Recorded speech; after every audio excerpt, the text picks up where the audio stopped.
خواتین و حضرات، السلام علیکم ورحمۃ اللہ وبرکاتہ۔ آج ہم اس ویڈیو میں حضرت آدم علیہ السلام کے بیٹے حابیل اور قابیل اور حضرت شیش علیہ السلام کی لائف سٹوری کے بارے میں کور کریں گے۔ تو آئیے شروع کرتے ہیں۔ اللہ تعالیٰ نے حضرت آدم علیہ السلام اور حضرت حوا کو بے شمار اولادوں سے نوازا۔ ان کے یہاں پر ہر بار ایک بیٹا اور ایک بیٹی پیدا ہوتے اور انہیں یہ حکم تھا کہ ایک وقت میں پیدا ہونے والے لڑکے کی شادی دوسرے وقت میں پیدا ہونے والی لڑکی کے ساتھ کی جائے، یعنی اسی وقت پیدا ہونے والے لڑکے کی شادی اسی وقت پیدا ہونے والی لڑکی کے ساتھ کرنا جائز نہیں تھا۔ حابیل نے قابیل کی بہن سے نکاح کرنے کا ارادہ کیا۔ قابیل کی بہن زیادہ خوبصورت تھی، اس لیے قابیل نے چاہا کہ اس کی شادی حابیل کے بجائے خود اس سے ہو جائے۔ اس پر آدم علیہ السلام نے حکم دیا کہ حابیل کو اس سے نکاح کرنے دیا جائے، لیکن قابیل نے یہ انکار کر دیا، تو آدم علیہ السلام نے دونوں کو قربانی کرنے کا حکم دیا۔ حابیل بھیڑ بکریاں پالتا تھا، اس نے ایک اچھا جانور قربان کیا۔ قابیل کھیتی کرتا تھا، اس نے فصل کا ایک گٹھا قربانی کے لیے پیش کیا۔ آسمان سے آگ اتری، اس نے حابیل کی قربانی کو کھا لیا، لیکن قابیل کی قربانی کو چھوڑ دیا۔ اس پر قابیل کو غصہ آ گیا، اس نے کہا میں تجھے ضرور قتل کر دوں گا تاکہ تو میری بہن سے شادی نہ کر سکے۔ حابیل نے کہا اللہ تعالیٰ پرہیزگاروں کی قربانی قبول فرماتا ہے، اگر تو مجھے قتل بھی کرے گا تو میں تجھ پر ہاتھ نہیں اٹھاؤں گا، مجھے اللہ رب العزت کا ڈر ہے۔ شیطان پورے طور پر اس پر حاوی ہو گیا، وہ تو کہہ ہی چکا تھا کہ میں تمہاری اولادوں کو بہکانے میں کوئی کسر نہیں چھوڑوں گا۔ قابیل شیطان کے بہکاوے میں آ کر بھائی سے دشمنی کر بیٹھا اور قتل کی دل میں ٹھان لی، اور پھر حابیل سے بولا مجھے تم سے دلی نفرت ہے، میں جب تک تم کو قتل نہیں کر دوں گا تب تک مجھے ٹھنڈ نہیں پڑے گی۔ حابیل نے کہا میں نے تمہارا کیا قصور کیا ہے جس کی وجہ سے تم میری جان لوگے؟ اللہ تعالیٰ نے میری نظر قبول فرمائی تو اس میں میرا کیا قصور ہے؟ پروردگار تو پرہیزگاروں اور ڈرنے والوں کی قربانی قبول فرماتا ہے۔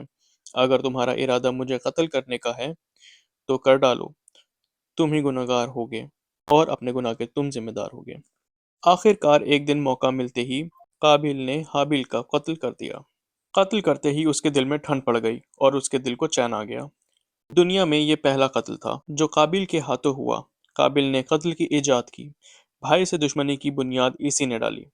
قابیل نے بھائی کو قتل تو کر دیا، لیکن پریشان پھر رہا تھا کہ لاش کا کیا کیا جائے، کیونکہ یہ دنیا کا پہلا قتل اور پہلی موت تھی، اور اس نے کبھی دیکھا نہ تھا کہ لاش کے ساتھ کیا معاملہ کیا جاتا ہے۔ اس کی سمجھ میں کچھ نہیں آ رہا تھا۔ اللہ تعالیٰ نے قابیل کو سکھانے کے لیے 2 کووں کو بھیجا۔ ایک کوے نے زمین کھود کر اپنے مردہ بھائی کوے کو دفن کیا۔ قابیل کو یہ دیکھ کر بہت برا لگا، اس نے سوچا میں اس کوے سے بھی بدتر ہوں، کوے نے مجھے علم سکھایا۔ پھر قابیل نے کوے کو دیکھا دیکھی قبر کھودی اور اس میں اپنے بھائی کو دفن کر دیا۔ اللہ تعالیٰ نے حضرت آدم علیہ السلام کو بہت اولادیں دیں، ان کی خوب نسلیں بڑھیں، جس میں کچھ لوگ شیطان کے پھندے میں پڑھ کر گمراہ ہو گئے اور کچھ نبی ہوئے۔ حضرت آدم علیہ السلام کی اولادوں میں سب سے پہلے نبی حضرت شیش علیہ السلام ہوئے، پھر ایک کے بعد ایک دیگر پیغمبر آتے رہے جو خدا سے ڈرتے اور آخرت کا خوف دلاتے رہے۔ حضرت آدم علیہ السلام کے یہاں ایک بیٹا پیدا ہوا، حوا نے اس کا نام شیش رکھا اور کہا اللہ نے مجھے حابیل کا نعم البدل عطا کیا جس کو قابیل نے قتل کر دیا تھا۔ شیش کے معنی ہیں اللہ کا دیا ہوا تحفہ۔ جب آدم علیہ السلام کی وفات کا وقت آیا تو آپ نے اپنے بیٹے شیش کو وصیت کی، ان کو اپنا خلیفہ بنایا، ان کو دن رات کے اوقات میں ادا کی جانے والی عبادت کی تعلیم دی۔ حضرت آدم علیہ السلام کی وفات کے بعد اولاد آدم نے خوب ترقی کی، ان کی نسل خوب پھلی پھولی، مردوں اور عورتوں سے گاؤں اور شہر بھر گئے۔ ان لوگوں نے اپنی راحت اور آرام کے بہت سے سامان بنائے، مکان بنائے، کھیتی باڑی کے نئے نئے طریقے سیکھے، اناج اور پھل وغیرہ اگائے، مویشی پالے، عیش و آرام سے رہنے لگے۔ اس وقت ان سب کا مذہب اسلام تھا، وہ اپنے باپ حضرت آدم علیہ السلام کے دین پر قائم تھے، اللہ تعالیٰ کی عبادت کرتے تھے، اس کا شریک کسی کو نہیں ٹھہراتے تھے، سب کا رب صرف اللہ تھا اور ایک مذہب پر قائم تھے۔ شیطان بھلا کس طرح دیکھ سکتا تھا کہ اولاد آدم اللہ کی راہ پر چلیں اور ایک دین پر قائم رہے۔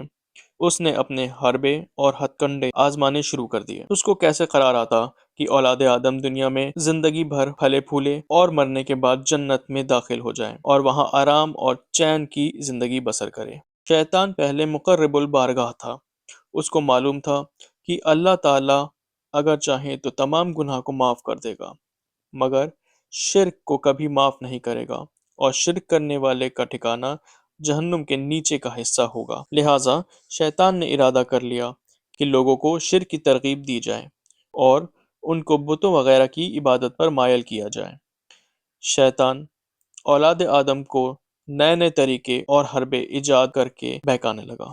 پہلے اس نے لوگوں کو سمجھایا، تمہارے لوگ جو دنیا میں نہیں رہے، تم ان لوگوں کی تصویریں بنا کر اپنے پاس رکھو تاکہ تم ان کی تصویریں دیکھ کر تسکین حاصل کر سکو۔ پھر آہستہ آہستہ اس نے کہا کہ ان کے مجسمے بناؤ اور ان کو گھر پر رکھو، صبح صبح اٹھ کے ان کو دیکھ لیا کرو تو تم لوگوں کو سکون ہو جائے گا۔ اس طرح لوگ دھیرے دھیرے شیطان کے بہکاوے میں آنا شروع ہو گئے۔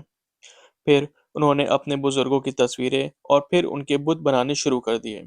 پھر دھیرے دھیرے ان کی تعظیم کرنے لگے اور ان کے پاس جا کر دعائیں اور التجائیں کرنے لگے، اور اس طرح سے بت پرستی کا چلن شروع ہو گیا، اور پھر معاشرے میں بہت سی برائیاں رائج ہو گئیں۔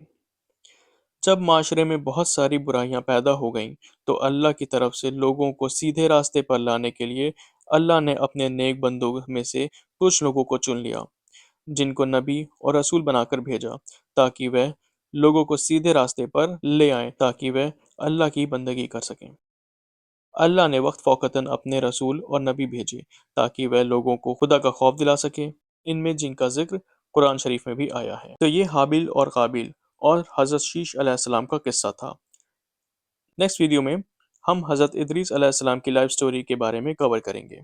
اگر یہ ویڈیو اچھی لگی ہے تو اس ویڈیو کو لائک کریں، سبسکرائب کریں اور لوگوں سے شیئر کریں۔ السلام علیکم ورحمۃ اللہ وبرکاتہ۔